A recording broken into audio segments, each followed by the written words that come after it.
रमज़ानुल मुबारक में नाजायज़ मुनाफाखोरी अरूज पर है एज़ यूजुअल, और फल, चीनी, दीगर खाने पीने की चीज़ों की कीमतों का रोना तो हम ऑब्वियसली रो ही रहे हैं, लेकिन मुर्गी की कीमतों को जो पर लगे हैं ना, वो होश उड़ा देने वाले हैं। और मुर्गी हकीकत में मिडिल क्लास तबके की पहुंच से भी बाहर हो गई है। और कराची डिवीज़न में 4-5 रोज़ में चिकन की कीमत में 120 से 150 रुपए फी किलो का इजाफा देखा गया है। अंदाजा करें हम ओवरऑल नहीं मतलब बात कर रहे हैं, और मतलब 2 किलो का दाना नहीं होता है तो बिल्कुल, मतलब 1.5 किलो का होता है, 1.25 किलो का होता है। सो आप देख लें कि उस हिसाब से किस तरह फर्क पड़ रहा है। तो इस वक्त मुर्गी का गोश्त 800 रुपए फी किलो तक जा पहुंचा है, जो कि अगर आप बहुत ही कुछ छोटे साइज की मुर्गी भी देखेंगे तो आप 1000-1200 की पड़ेगी। वैसे एक और भी मैंने चीज ऐड करनी है, अब छोटी मुर्गी मिलती नहीं है, बड़ी मुश्किल होती है, बहुत मुश्किल होती है। आई लाइक छोटी, लेकिन अब बहुत बड़ी बड़ी मुर्गी, क्योंकि ना बड़ी का गोश्त बड़ा टफ होता है। हालांकि कमिश्नर कराची ने मुर्गी के गोश्त की कीमत 650 रुपए फी किलो मुकर्रर कर रखी है। रमजान से पहले यही मुर्गी का गोश्त जो है वो 600 रुपए से 650 रुपए में बिक रहा था। लाहौर, पिंडी, क्वेटा, इस्लामाबाद तमाम शहरों में मुर्गी की कीमतों में होश उड़ा देने वाला इजाफा हुआ है। इन तमाम शहरों में मुर्गी का गोश्त 700 से 750 के दरमियान फरोख्त हो रहा है। अब सर्टनली अफसोस ही किया जा सकता है इस बात पे कि ज़िले इंतज़ामिया कहीं दिखाई नहीं दे रही है।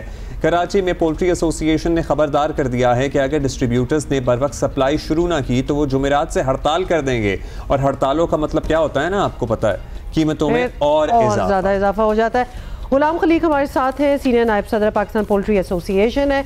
गुलाम साहब, सबसे पहले तो आपसे यही पूछेंगे कि ना ये शादियों का कोई सीज़न चल रहा है, ना मुर्गियों की कोई बीमारी फैलने की इतला है, ना ट्रांसपोर्ट की हड़ताल है, फिर मुर्गी की कीमत में इतना इजाफा, मतलब रमज़ानुल मुबारक में मुनाफाखोरी की लालच नहीं तो और इसको हम कैसे एक्सप्लेन करें इसको?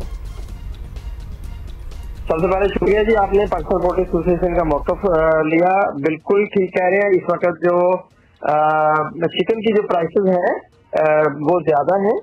उसकी एक मेन वजह तो वही है कि इस वक्त सप्लाई बहुत कम है, डिमांड बहुत ज्यादा है। और डिमांड ज्यादा, सप्लाई कम होने की मेन वजह सप्लाई कम होने की कि कास्ट ऑफ प्रोडक्शन बहुत ज्यादा है। चिक्स का रेट, जो चूजा जो है 50 ग्राम का जो चूजा है वो 200 प्लस की उसकी प्राइस है, जो कि 55-60 से ज्यादा नहीं होता था। और सबसे बड़ा इशू जो कि सोयाबीन का इशू है, जो आपको भी पता है, आप कवर करते रहे, सोयाबीन के इशू की वजह से हमारा जो जीपी है ग्रैंड पेरेंट्स अभी तक फुलफिल हो ही नहीं रहा, जिसकी वजह से चिक्स प्राइस ज्यादा है और चिक्स बहुत कम है। तो ये 3-4 जो फैक्टर्स है, डिमांड सप्लाई का अपनी जगह, लेकिन जो इनपुट कास्ट बहुत ज्यादा है। और सबसे अहम ये कि हमारे पास जो अवेलेबल चिक्स है, जो अवेलेबल हमारा जो ब्रीडर है, जीपी है, वो 30-40% कम है, जिसकी वजह से सप्लाई पूरी हम नहीं कर पा रहे।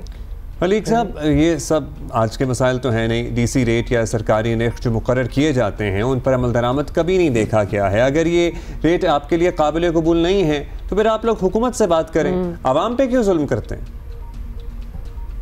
अच्छा देखिए, मैं फिर आपको बता रहा हूँ कि जुल्म तो आपको भी पता है कि इस वक्त सबसे अभी भी सस्ता तरीन जो प्रोटीन है वो चिकन ही है। जो आपका अदर मीट्स है, बकरा जो है इस वक्त 2600-2700 रुपए किलो है। तो आवाम की पहुंच में सिर्फ चिकन ही है, इसलिए चिकन की डिमांड ज्यादा है। और रही बात इस वक्त के जो प्राइस, मुझे लगता है कि नेक्स्ट जल्दी ही इसकी प्राइस, जो ही सोयाबीन की प्राइस कुछ कंट्रोल हुई, गवर्नमेंट ने कुछ हमें फेवर दी और चिप्स की प्राइस कंट्रोल हुई, तो ये डिमांड पूरी होना शुरू हो जाएगी और रेट भी नीचे आना शुरू हो जाएगा। अच्छा, फाइनली बस अब ये बता दें, क्योंकि अब इस रमज़ान में जो भी प्राइसेस वो चल रही हैं, इसकी जो भी वजह हो, आवाम के लिए काबिल कबूल नहीं है। बड़ी साफ़ और सादा बात तो यही है। तो इस रेट पर मुर्गी की फ़रोख्त भी कम हो जाएगी और आप लोगों का ही नुकसान होगा। बेहतर नहीं है कि आज ही इसका कोई हल आप निकाल लें, क्योंकि आवाम को मजबूर क्यों कर रहे हैं कि वो मुर्गी खरीदना ही छोड़ दें? इस प्राइस पे हम जो एसोसिएशन, जो हमारी जो पोल्ट्री इंडस्ट्री है, वी आर नॉट हैप्पी। ये प्राइस ना इंडस्ट्री के लिए बेहतर है, ना ये प्राइस जो है आवाम के लिए बेहतर है। प्राइस कम होने की एक ही तरीका है कि मास लेवल की प्रोडक्शन हो और प्राइस कम हो। तो हम तो बिल्कुल आपके साथ खड़े हैं कि ये जो प्राइस है इसको कम होना चाहिए और हम इसको कम करने की कोशिश कर रहे हैं। तो जब आपको बहुत शुक्रिया आपका गुलाम खान, आपको भी इदराक है कि ये प्राइस जो है हाई प्राइस ना आपकी इंडस्ट्री के लिए बेहतर है ना आवाम के लिए बेहतर है, तो इसका हल भी आप ही लोगों को तलाश करना है और जाहिर है आपके अपने रिजर्वेशन से हुकूमत को भी ऑन बोर्ड होना पड़ेगा, क्योंकि और कोई, आई एम सॉरी आपसे इतनी लंबी बात होगी, कोई रीज़न नहीं नज़र आ रहा कि क्यों ये प्राइसेस क्यों इधर जा रही हैं। ओनली क्योंकि ये रमज़ान है और रमज़ान में बिला वजह मतलब ये चीज़ें जो हैं वो ऊपर चली जाती हैं।